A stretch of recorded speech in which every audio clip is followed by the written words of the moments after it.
A few years ago, a buyer of mine sued a seller in court, and the seller had no idea why they were getting sued and had to kick back $25,000 of their proceeds. Now, here's 5 things you need to do as a seller to keep yourself out of court. Stick around and I'll tell you the whole story. Now, hint, a lot of these all come back to the Michigan home seller's disclosure, and if you need help filling that out, check out my video right here.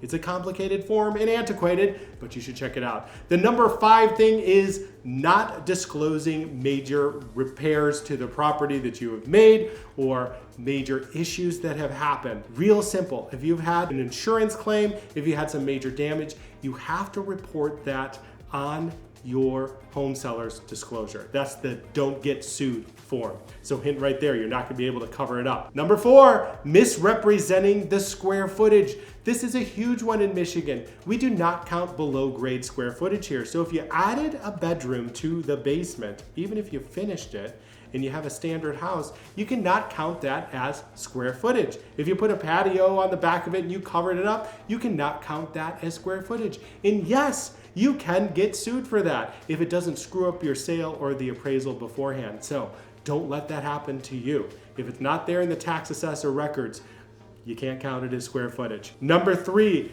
saying the wrong thing to the buyer. Now, I hope that you have hired a trusted real estate professional, but if you haven't, follow the advice of your attorney and try to keep the buyer and yourself separate. You don't want to tell them something that may or may not be true about the neighborhood or about the home, an offhanded comment that happens that you end up back in court because maybe you weren't telling the whole truth or you're really trying to get that sale to go through. Number 2 is covering up a major issue. Real different than number 5 here is that you say, I have this major issue and I'm going to go ahead and take care of that foundation myself. So make sure you disclose it and then make sure you do not cover up that issue because that's really bad. I can't tell you how many times a contractor has come back to a home that's been hired by a buyer and say, oh, I was just here a couple of months ago and you didn't say anything and you tried to fix it yourself. That never works. And lastly, hiding information about the neighborhood or association.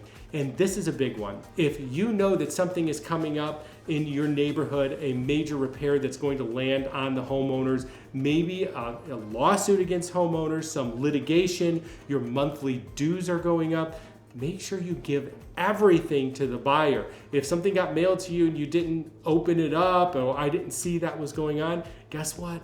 You're still liable for giving all of that information to a buyer. Make sure that that home sale experience is a positive one for you and for the buyer, and you're not giving some of that money back a couple years from now because you made a mistake, honest or not. I hope that you enjoyed this video in the series. Make sure to like it if you did. Drop a comment if something has happened to you before, and good luck on your home sale.